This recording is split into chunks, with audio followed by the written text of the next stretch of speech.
बिस्मिल्लाहिर्रहमानिर्रहीम, अस्सलाम वालेकुम, वेलकम टू द बीनर सलीम शो। आज की सबसे बड़ी खबर ये है कि पाकिस्तान के वज़ीर आज़म शहबाज शरीफ साहब कोविड पॉजिटिव हो गए हैं। बस ये खबर आना थी और उसके बाद बजाय इसके कि नॉर्मली जब आप सुनते हैं कि कोई बीमार हो गया है या किसी को कोरोना हो गया है या कोई भी बीमारी हो गई तो हम ये कहते हैं ना, गेट वेल सून, आपकी सेहतयाबी के लिए हम दुआगो हैं, आपके लिए नेक तमन्नाएं हैं।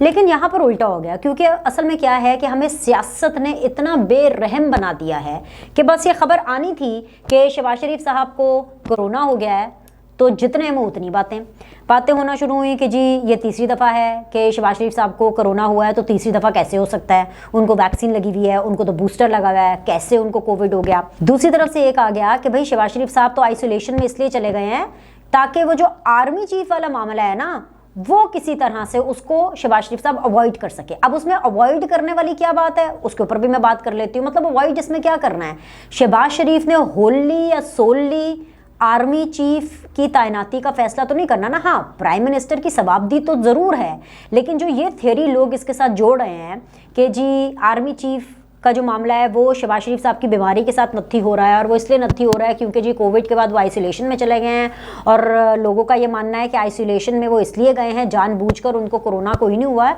वो सिर्फ इसलिए आइसोलेशन में गए हैं ताकि उनको अपने इत्तेहादियों से मुलाकातें ना करनी पड़े, वो लोगों को अवॉइड कर सकें, ख़ास तौर पर आर्मी चीफ की तैनाती के हवाले से, ताकि वो अपने इत्तेहादियों की बातें ना सुने, लोगों के बहकावे में ना आए। भाई ये जो लोग ये बातें कर रहे हैं, क्या वो वाकई ये समझते हैं कि शहबाज शरीफ इतने ज़्यादा पावरफुल हैं कि वो GHQ को और इदारे को डिक्टेट कर सकते हैं कि भाई ये होगा आर्मी चीफ और इसी को लगाना है। देखें इस टाइम पर जिस टाइम पर मैं आपसे मुखातिब हूँ, इस टाइम पर आर्मी चीफ की एक्सटेंशन की तो कोई बात ही नहीं है। मैं हमेशा से आपको कहती चली आ रही हूँ कि ये लिखी पड़ी बात है, पत्थर पे लकीर ले लें कि कोई इस टाइम पर आर्मी चीफ की एक्सटेंशन की बात हो रही है। उसके बाद इदारे ने भी इस चीज़ को क्लियर कर दिया।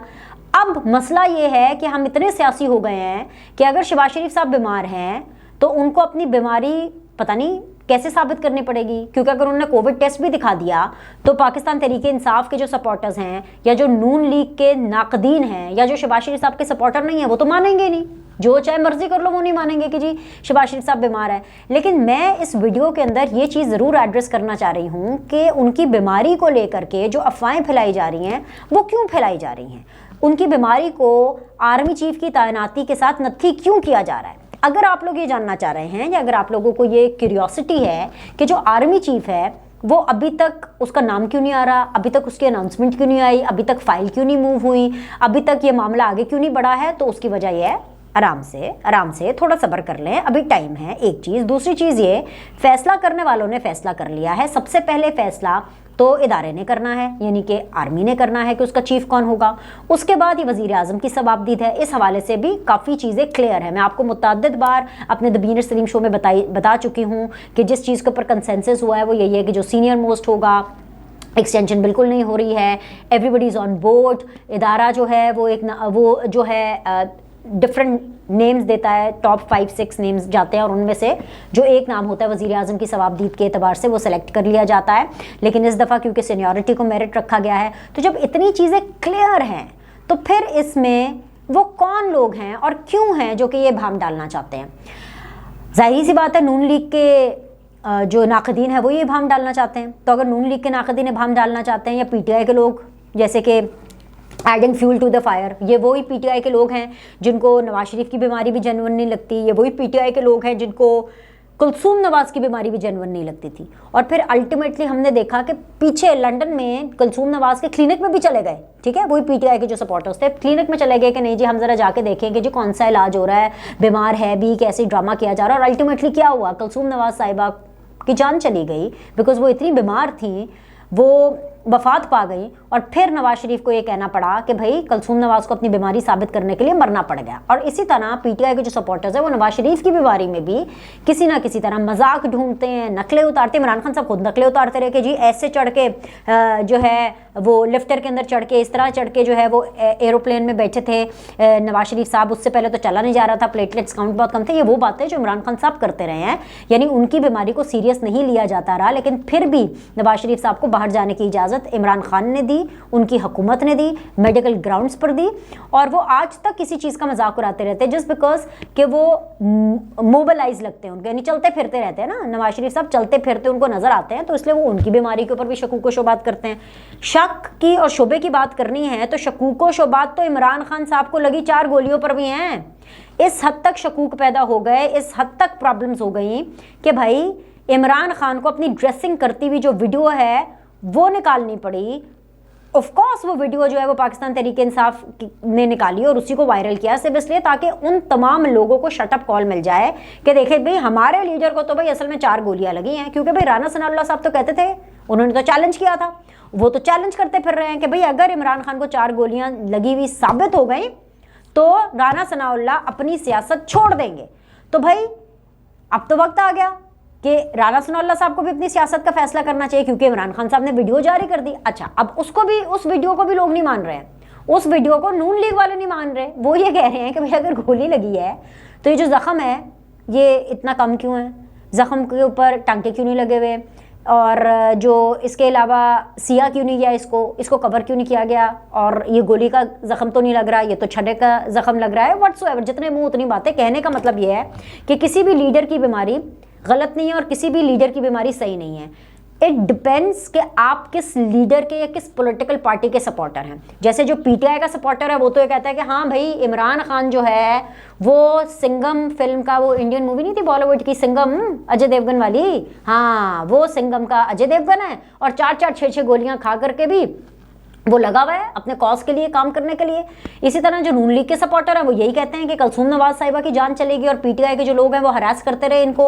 नवाज शरीफ के जो प्लेटलेट्स इतने कम हो गए थे क्योंकि उनको जेल के अंदर जो है कुछ ऐसी ममनूई अशिया दी जा रही थी जिनकी वजह से उनकी तबीयत खराब हो रही थी, और इस वजह से नवाज शरीफ साहब जो हैं उनकी तो जान बाल बाल बची है। ये पीएमएलएन के सपोर्टर्स ये मानते हैं। उसी तरह जो पीएमएलएन के सपोर्टर्स हैं वो मानते हैं जेन्युइनली कि जो शहबाज शरीफ साहब हैं वो बीमार है, लेकिन पीटीआई के सपोर्टर मानते हैं कि शहबाज शरीफ साहब बीमार नहीं है और वो अवॉइड कर रहे हैं सिचुएशन को। अब हम आ जाते हैं सिचुएशन पर। सिचुएशन फड्डा आर्मी चीफ का है ना, प्रॉब्लम उसी की हो रही है ना कि आर्मी चीफ की।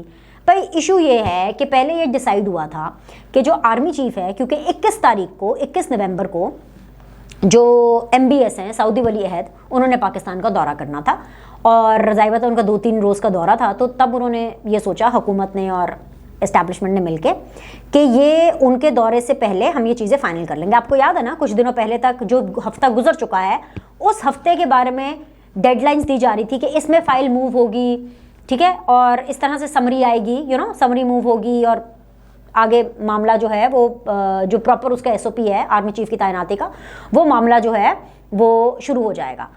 तो वो इसलिए भी डिले हुआ। एक तो MBS का जो ट्रिप है वो ऑफ कोर्स अभी पोस्टपोन हुआ है, मनसूख नहीं हुआ लेकिन पोस्टपोन हुआ है। अभी तक उसकी जो नई डेट्स जब तक नहीं आती तो तब तक हम यही समझेंगे कि अभी वो मनसूख है, it's not cancelled as yet. तो लेट्स सी कि उसकी नई डेट्स क्या आती हैं। तो जिस दौरे को डिले हुआ मोहम्मद बिन सलमान का, उसकी वजह से एक विंडो, एक कुशन मिला आर्मी चीफ की तैनाती के हवाले से। आर्मी चीफ की तैनाती इसलिए भी डिले की जा रही है इस पॉइंट ऑफ व्यू से कि इमरान खान साहब से क्योंकि मुशावरत नहीं की गई इस पूरे मामले को लेकर के, तो इमरान खान साहब उनकी रेपुटेशन को, नए आर्मी चीफ की रेपुटेशन को उनके ऊपर उंगली उठा करके टार्निश करेंगे। क्योंकि इमरान खान ये समझते हैं और उनका ये नैरेटिव है कि जो आर्मी चीफ की जो भी तैनाती हो रही है वो नवाज शरीफ से मुशावरत के बाद हो रही है, और इमरान खान साहब को ये बिल्कुल पसंद नहीं आ रहा। इमरान खान साहब हमें ये बिल्कुल बता चुके हैं कि इस्टेब्लिशमेंट की दोस्ती हो गई है नवाज शरीफ के साथ और नवाज शरीफ को वापस लाने की प्लानिंग हो रही है, उनको इलेक्शन लड़वाने की भी प्लानिंग हो रही है। ये सारी बातें इमरान खान साहब उनके ऊपर कातिलाना हमले से पहले मुतअद्दिद प्रेस कॉन्फ्रेंस में, जलसे में खिताब करते हुए बता चुके हैं। ठीक है, दिस इज़ वेरी क्लियर। और कहीं ना कहीं नून लीग वाले और पीटीआई वाले दोनों इस मामले में सेम पेज पर हैं कि भाई नवाज शरीफ की वापसी होने वाली है और बहुत जल्दी वो अपने केस भी फाइट करेंगे, और कहीं ना कहीं उनका एक पॉलिटिकल, पार्लियामेंट्री पॉलिटिकल कैरेक्टर लोगों को नजर आने वाला है। ठीक है, अब उसका तरीका, पीएमएलएन का अलग तरीका है कि नहीं ऐसे नहीं होगा, ऐसे होगा। पीटीआई का अलग तरीका है। पीटीआई का तो सिंपल ये तरीका है ना कि भाई इनकी तो डील हो गई। ठीक है, तो शहबाज शरीफ की बीमारी को जो सेंसेशनलाइज किया जा रहा है वो आर्मी चीफ की तैनाती के हवाले से किया जा रहा है, लेकिन उसमें डिले इसलिए हो रहा है ताकि अगर पहले नाम दे दिया तो जो जाने वाले आर्मी चीफ है यानी बाजवा साहब, उनकी भी जो पोजीशन है उसकी पावर में कमी ना हो, क्योंकि जब तक वो लास्ट उनका वर्किंग डे है, इदारा ये आर्मी का, फौज का इदारा है, ये कोई आम इदारा नहीं है। फौज अपने जो कमांडर है उसको आखिरी दिन तक इज्जत देता है, बल्कि रिटायरमेंट के बाद भी उसको ओन करता है। और इसकी सबसे बड़ी मिसाल मुशर्रफ वाली है। समझ आ गई बात? एक तो ये चीज़ कि जब तक आखिरी दिन नहीं आता तब तक उनको वही प्रोटोकॉल, वही इज्जत मिलेगी, और दूसरे लोग भी उनको वही प्रोटोकॉल, वही इज्जत दें। ठीक है। दूसरी चीज़ ये कि इमरान खान से उनको कोई शौक नहीं है कि वो अपने इदारे के सरबराह की इज्जत अफजाई करवाएं पहले ही। ठीक है। एक दफ़ा जब वो एज नामी चीफ अपनी जिम्मेदारियां संभाल लेंगे तो वो अपने सर्वाइवल का रास्ता अगेंस्ट इमरान खान खुद ब खुद ही तलाश कर लेंगे। लेकिन जब तक उनकी appointment as an army chief नहीं होती, जो भी नए आर्मी चीफ हैं, उनको उनकी रेपुटेशन को वो क्यों खराब करें इमरान खान साहब को एक नाम और एक लुकमा देके। तीसरी चीज़ ये MBS वाला मामला, ठीक है ना। तो अब ये जो 18 से 21 तारीख जो है, इस बीच में मैं आपको बता रही हूँ कि जो आर्मी चीफ वाला मामला है, जो उसका जो भी फाइनलाइजेशन है, वो चीज़ें होनी है, सीनियरिटी लेवल पर होगा। और इसके अलावा वो तमाम चीज़ें जो मैं आपको इससे पहले बता चुकी हूँ कि इस्टेब्लिशमेंट आर्मी का जो इदारा है वो ऑन बोर्ड होगा। तो अब वो लोग जो शहबाज शरीफ साहब की बीमारी को किसी कॉन्स्पिरेसी से जोड़ रहे हैं, उनके लिए सिंपल दो ही बातें हो सकती है ना। एक तो ये कि अगर इमरान खान साहब जो नैरेटिव बना रहे हैं कि नवाज शरीफ के वापसी की राह हमवार हो रही है और नवाज शरीफ से मुशावरत के बाद आर्मी चीफ लग रहा है, तो इसका मतलब है कि इमरान खान साहब नवाज शरीफ की ताकत को मान रहे हैं। इसका मतलब है कि इमरान खान साहब PMLN की ताकत को मान रहे हैं। इसका मतलब है कि इमरान खान साहब ये मान रहे हैं कि जो ये हुकूमत है वो एक पावरफुल आदमी रन कर रहा है, क्योंकि भाई वो तो यही कहते हैं ना कि शहबाज शरीफ तो वही करता है जो नवाज शरीफ कहते हैं। तो फिर अगर नवाज शरीफ इतने ताकतवर हैं तो फिर एक ताकतवर शख्स ही को मुल्क में सियासत करनी चाहिए, ऐसे ही है ना, कमज़ोर शख्स को तो नहीं करनी चाहिए। और अगर इमरान खान साहब और PTI के सपोर्टर्स ये समझते हैं कि शहबाज शरीफ साहब अपनी बीमारी का बहाना इसलिए कर रहे हैं ताकि उनको किसी की डिक्टेशन ना लेनी पड़े, जैसे नवाज शरीफ या जैसे फ़ौज या जैसे जरदारी या जैसे अपने इत्तेहादी, तो इसका मतलब है कि वो शहबाज शरीफ साहब को कमज़ोर मान रहे हैं। तो अगर वो शहबाज शरीफ साहब को कमज़ोर मान रहे हैं और वो ये समझते हैं कि वो डर के मारे झूठ बोल रहे हैं अपनी बीमारी का और ख़ुद से जानबूझ के एक आइसोलेशन में चले गए हैं, तो भाई उनके लिए एक आई ओपनर है कि फ़ौज को आज तक कोई नहीं डिक्टेट कर सका। मुझे बार बार ये मिसाल देते हुए रत्ती भर दिक्कत नहीं होती, PTI के सपोर्टर को सुनते हुए तकलीफ होती होगी, मुझे बिल्कुल ये मिसाल देते हुए तकलीफ नहीं होती।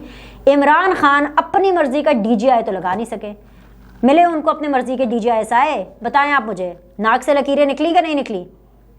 आप लोग जो PTI के सपोर्टर हैं वो तो यही मानते हैं ना कि इमरान खान जैसा बहादुर, निडर, ज़बरदस्त आदमी तो कोई है नहीं, शहबाज शरीफ क्या बेचता है इमरान खान के आगे, यही मानते हैं ना आप लोग।